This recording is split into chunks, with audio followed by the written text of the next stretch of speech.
Today, for the expert interview, we are joined by Attorney March. She is a Filipino but specializes in expat and foreign business affairs, so she can help you with structuring advice, visa advice, incorporation advice.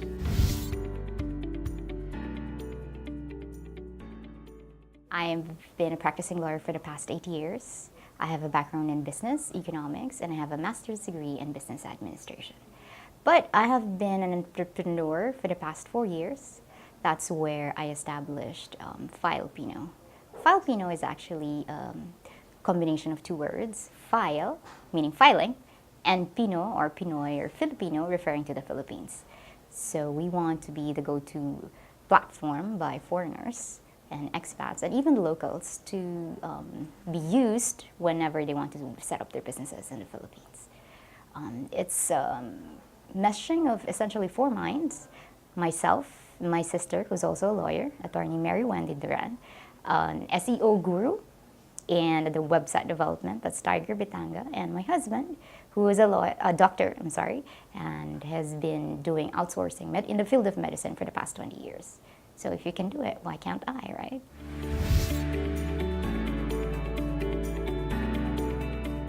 Most of our clients are actually expats.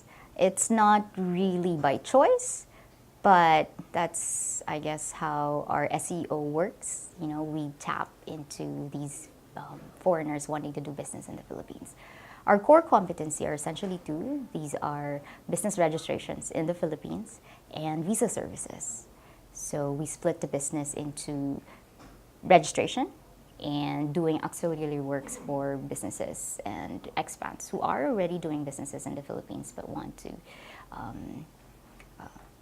make their ease and stay in the Philippines longer. That's why the visa services come into place.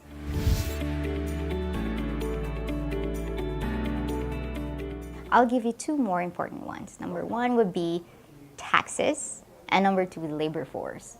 Taxes, the Philippines is not a tax haven.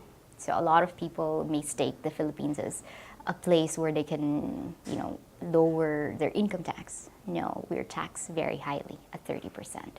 So Philippines will not be a good profit center if you want it to be one, because, the Philippine government tax, can I say the word shit? The hell out of you. 30% for corporate income tax, 32% for the income tax, and we have also a VAT of 12%. We have business taxes from the City Hall, which is about also 2%. So if you plan to make the Philippines as a profit center, kind of think about it twice, because you will not save in taxes here. The second one would be the labor force. It is our strength and also our weakness. A lot of people want to do outsourcing in the Philippines because we have the English language, we have good developers, we have very smart people here who are very amicable and easy to deal with and easy to train. But our labor laws are just quite strict. It's easy to hire, but so hard to fire. And a lot of companies, once they make that mistake in not properly firing a person, it can cost a lot of money for them, and it can bleed actually the company to dry.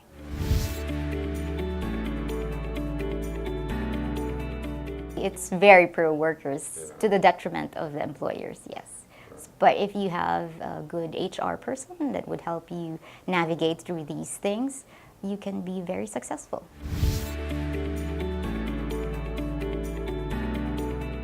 That's our core competency, and we are still growing. So that means if we're growing, it's not really easing up when it comes to filing with the government agencies. For example, in the Philippines, you need at least 6 government agencies to pass through before you're up and running. That's SEC, Securities and Exchange Commission, business permit, that's the City Hall or the mayor that you have to get a permit from, the BIR or the Bureau of Internal Revenue, and 3 government-mandated benefits agencies that you have to be registered with when you have employees. That's Social Security, Philippine Health Insurance, and Home Development Mutual Fund. These 6 government agencies, you have to go through one by one, step by step, and file a lot of forms before you are up and running. Before they tried to make it electronic filing, I think it's still working, but it's still not up to par at where you want it to be in other countries. If you compare us with other countries, like, a few minutes, you're done. But here, no, it will take you average 3 months before you're up and running. That's where outsourcing come into play. You need partners when you establish a business here, partners insofar as you need help when you register in the Philippines. But once you're already established, things can be easily done if you have an HR person, or you outsource it to an accounting firm or a bookkeeping firm that would help you file your tax returns, your benefits contributions to these companies, etc. But, so that the owners can just focus on just running the business and making their quality of service better, and not be worried about penalties and running the deadlines and making sure that everyone gets paid, etc.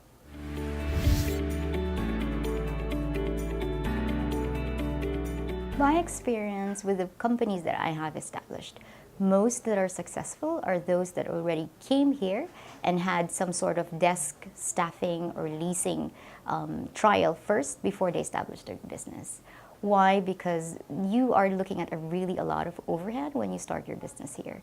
So when you have just 1 or 2 or 3 or even 5 employees first, it makes sense for you to have just a desk, and you put your employees there for the meantime until you grow a little bigger, so that you can spread the cost among all those people.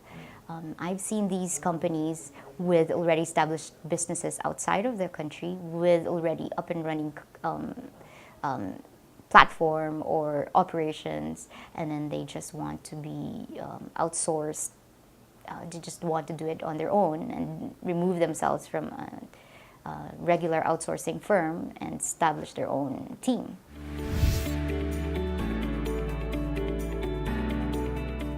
It can be a little bit tough on the first instance, moving from that scenario to putting up your own business. But if you grow, you can reap a lot of benefits, because you can spread around the cost and you don't have to worry about overhead costs with those people, manpower agencies or recruitment firms that are charging you.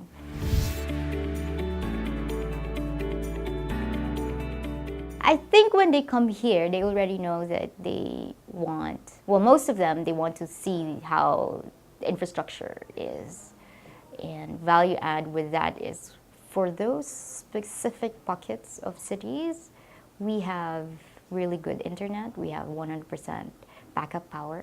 And so whatever happens, you can still be up and running. Just like what happened in one client, Katrina hit, and all of the operations in that particular area were supported by here, because we are, we don't have, while we have typhoon, our infrastructure was built for that. Well, in certain pockets, we have also good, if you find a good skill set with your people, then you can really supplant at a lower cost, people that are doing it in the particular country.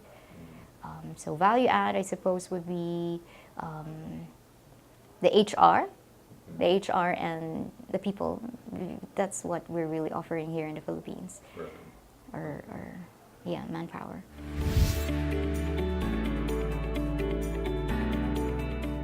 I think 2 main things. Number 1, the Philippines has really great infrastructure. We have great internet. We have backup power in certain key areas in the Philippines.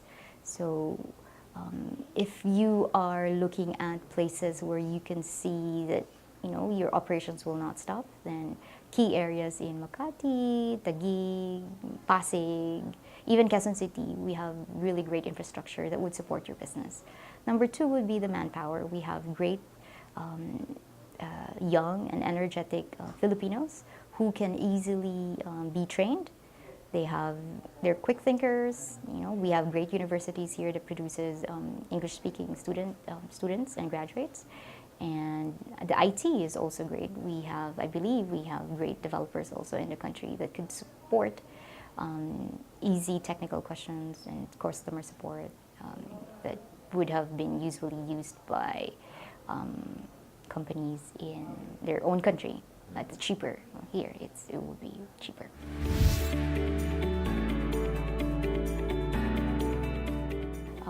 We actually have a lot of templates also that helps them with their services agreement, HR contracts, from leave forms to exit clearances, etc. We have all these in.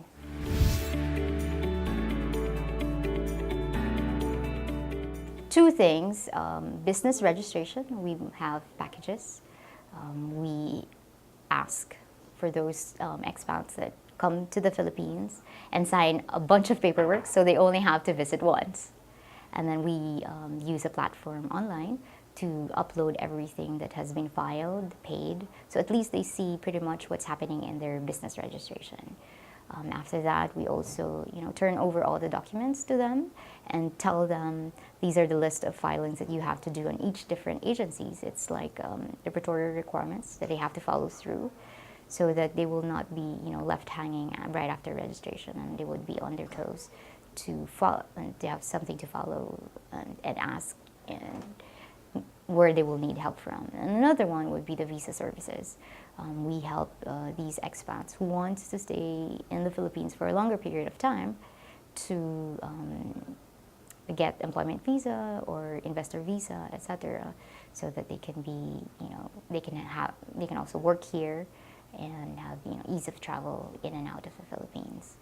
We also do special projects like PEZA registration, Board of Investment registrations, additional licenses that you will need if you do remittances, recruitment, etc.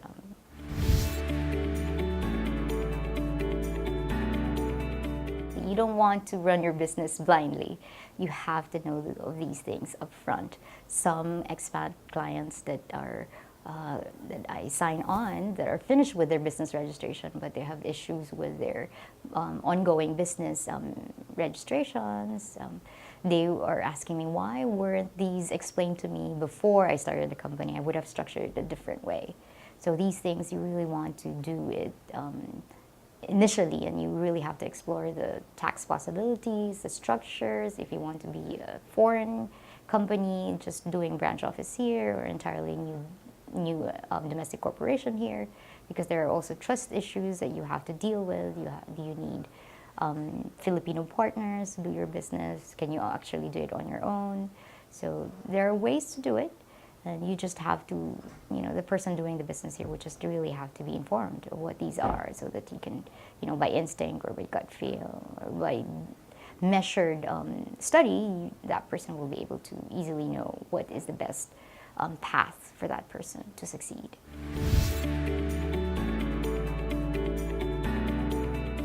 There are two main things. One is domestic corporation, and another one is a foreign corporation. Domestic corporation means you are doing an entirely new business in the Philippines. You have 5 directors, you have incorporators, and you are putting or setting up a number of shares that you want to sell in the future. The next one would be a foreign corporation. Foreign corporation assumes that you're already existing in another country. So you're just bringing whatever you've established there to here. So if you're located in Australia, United States, Britain, you just have already an existing company there and you bring it here. So when you bring that company here, there are several layers or different subsets of that foreign corporation. You can be an ROHQ, that's a regional operating headquarters, or RHQ. You can be a branch office, you can be a representative office. Those 4 are mainly the usual ones that I've seen that were being established here. There are several differences on these things. For ROHQ, it's really the tax implication, because if you are doing business here, your employees can, for the technical employees, can get 15% tax only on your gross income, and 10% tax on your corporate tax, versus 30% and 32% respectively here. But the activities are restricted. You can't do everything that you would normally be able to do when you're in your home country versus a branch office. A branch office can do almost everything the same way as a domestic corporation can do. A representative office, meanwhile, is really just communicating, establishing your business as a HubSpot and just marketing your company, but not doing business on its own, or meaning getting contracts.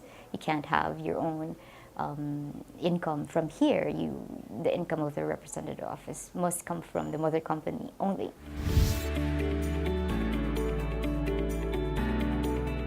We offer free 20-minute chat for those people that would want to, just how to do business, what are the steps you have to go through, how's the environment in the Philippines. We don't charge it because generally we want people to do business here. If the country grows, the economy grows, I think it will trickle down to us also. So if, they just want to have a few questions, they can ring me, that's fine. For packages, we have packages in the company, and if you can actually throw any questions you'd like during the time that we are doing your work, because we believe that before we can do a proper structure of your company, we have to explain it to you anyways. So while you're with us, you can ask these questions, anything actually under the sun that we can help you with, that we're knowledgeable of. We'll impart easily our knowledge. Fantastic. And of course, you are a legal firm, so there are obviously advisory fees, but you are quite generalist in your skills and services, so if people need you to look over any aspect of business, you could generally help. Yes. Or certainly point. FilePino is backed by a law firm, actually. That's Duran Law. It's managed by two sisters, that's me and my sister. So that's where we come in if there are special projects, we call it special projects, that really require assistance of a lawyer. These are, if we want contracts to be checked, there will be a lawyer that would take a look at your contracts. But you could also use templates because we've already checked it a bunch of times, and you just have to, customize it for your needs. If it's going to be customized and you would want us to have another review of those things, that's the time when we charge per hourly rate. Fantastic. Thank you very much. Thank you. My pleasure. Go to www.filepino.com or email me, march@filepino.com. We give 20-minute free consultation. You can ask anything under the sun.